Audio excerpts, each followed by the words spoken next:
Hey there, welcome back. So if you're here to eliminate any noise coming out of the line level output from your Rodecaster Pro, then you have found the right video. So after testing a lot of cables and different options, now I'm able to get a good quality audio right from the Rodecaster Pro to the camera using 3 cables. I'm going to put the link to how to get those 3 cables. That's an affiliate link of Amazon. You can check it out. So right now how I'm connected is I have connected the red cable from the Rodecaster Pro, and I have a female to female 3.5mm adapter from Amazon. So this is the packet that it came with.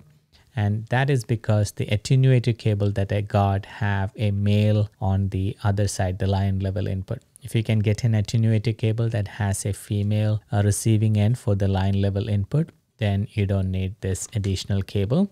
It is hard to find that cable. So when I got the attenuator cable, which is from Copol, and this is line to mic adapter cable. So this cable has 2 input and 1 output. So the 2 inputs is one for the line level and one for to monitor audio, and the output is a 3.5mm that can be connected to the camera directly. I'm using the Sony A7C, and on A7C I have set the audio levels to +11, and that brings the sound to the right levels on my camera. And on Rodecaster Pro I'm using the Shure SM7B, so I have set the settings to dynamic. The levels are at +35 and I'm using phantom power.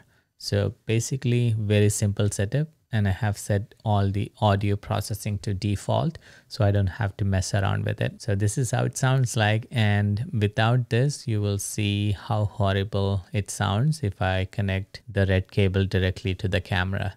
It brings a hissing sound which you can eliminate in post-processing, but I don't want to touch audio at all in post-processing. So I found this hardware, this piece of cable that helps me to get the perfect audio right from the get-go. Alright guys, so now I have removed the cable, the 2 cables that makes the sound perfect. I have just connected the red cable that goes into the camera, and you would hear the hissing sound. So obviously this is the one that takes the line level input, and then here you have audio monitor. You can plug in your headphone, and this one goes into the camera, into the 3.5mm.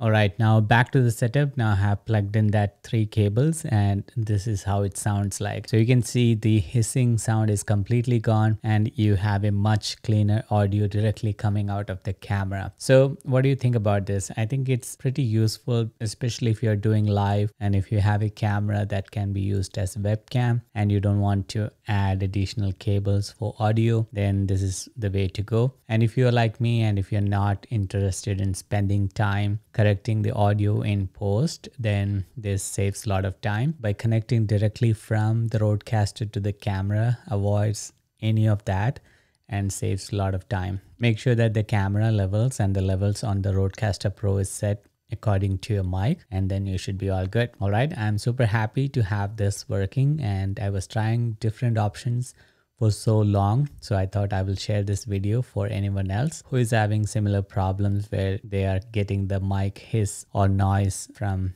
the line output of Rodecaster Pro. Alright guys, so that's all for today. I hope this video helped you to understand how to connect and get a clean audio from Rodecaster Pro without any hiss or noise. Thanks for watching, and I'll see you in the next one. Take care. Bye.